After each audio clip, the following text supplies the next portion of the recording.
Thank you once again. My name is Chad Novak, and I'm here on behalf of the Saskatchewan Taxpayers Advocacy Group, here to talk about the City of Regina Annual Report and Public Accounts. As I'm sure you can appreciate, there is quite a significant amount of information contained within this report, and I only have 5 minutes, so I'm going to try and keep it as brief as possible by getting to as much information as I possibly can. My first question here, and I'm hoping that it can be answered today, the reliability of this report. The reason why I ask this is there's some situations, conflicting information portions within this report. I'll point you to particularly one that's really glaring at me, page 146 of the full PDF document, page 116 of the report itself, the annual report. Within that, it has 3 different columns. It says budget 2015, actual 2015, and actual 2014. And under budget 2015, it would appear, now correct me if I'm wrong, but it would appear that taxation revenue is added together with City of Regina levies and various levies, Regina Public Library levies, and a couple other levies, and then it gets to a total of $451,000. And then under the actual columns, it doesn't seem to be that way, and I think this is probably the way it was intended to be displayed, because it seems to make more sense to me, but maybe not. Where all you don't have the taxation revenue plus the other lines, you only have the other lines totaling the bottom total. So it's... Wait, just 1 second. What was the page number? Sorry, page 146 of the full PDF, but page 116 of the report itself. Okay, 146 of the full PDF. Yeah. So I'm... I must be looking at the wrong... It says it's note number 15. Okay, I'll find that. Okay. Sorry, continue on. Yeah, no problem. So that's just, it's one of my concerns here about the reliability of the information that's contained within this report. There's other examples, but that's one of the more glaring ones that I'm just kind of, I'm hoping that administration can kind of shed some light on in terms of, because I mean, if there's something as glaring as that comes up, my concern is then what about the reliability of every other piece of information that's contained within the report? The other thing is, on the very first page, well, sorry, I don't have the page in front of me. Page 3, I believe, of the report. It's note where it's signed by Mr. Chris Holden, and it talks about an operating surplus of approximately $9.9 million.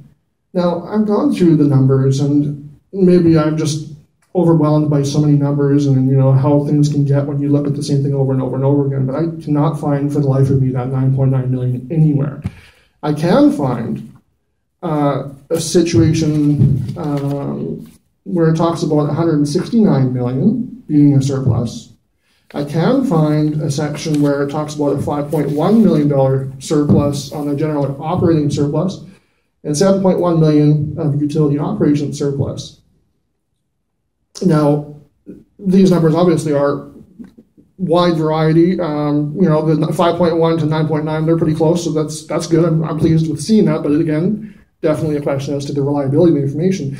But more importantly is, well, the numbers I'm seeing where it shows $169 million, we saved 60-some million in expenditures, and we made an additional 60-some million in revenues due to interest rates, things like that. And that's fine. The question then becomes, even if we have only the 5.5, the 9.9, or if we do have $169 million extra in the bank account at the end of 2015, why on earth are we going back to the taxpayers, or did we go back to the taxpayers? I mean, this information had to have been known when it came time for us to vote on property tax increases. Why on earth did we go back to them and say, we need another $10 million from you guys?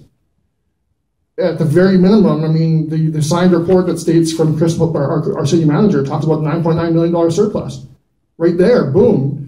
That money, I know our policy talks about putting it back into reserves, but as you see in the reserves, we've got a significant amount of money. We've got almost $500 million in investments sitting out there. We've got $200-some million in reserves on its own right. Where do we draw the line in terms of how many reserves we actually stop at and we start giving back to the taxpayers, or we stop asking from the taxpayers? Just know, Becky, you've got 30 seconds left. Thank you, sir. So I will just leave it at that. My question obviously is the reliability of the information that's within here, and any surplus that we do have, can we please give it back to the taxpayers of Regina? Thank you, and now we open to any questions you may have. Thanks very much. Any questions of Councillor Fraser? Okay, thank you through Mr. Chair. Yeah, thanks for being touch this. Thanks for your presentation. Thank you. Trying to finish up the questions here. What's the actual surplus? If this is what you're asking. Yeah, that's number one. Yeah. Okay. And I'm sorry, you were talking about page 146. I don't. That's a blank page for me. Okay, yeah, it's 116. Oh. 116 of the report, but 146 of the PDF, so because they're hard to, yeah. And then just clarification on how our reserves, the boundaries of our reserves, when we decide to take from them, when we decide to put them in. Yeah, I guess, like, I know that I know we have our ranges, but I guess, is that reasonable? But more importantly, is it reasonable to be just putting any surpluses immediately into the reserves rather than exploring these options like we did last year of allocating half of our surplus right over to reducing our property tax increase? Things like that, it shouldn't be a question of people bringing this forward to people. It should be an automatic from administration. Maybe we need to add in a policy or something. Sure. Okay. Thanks. Thank you. Other questions for Delegate? See none. Thanks very much. Thank you. You have a mover for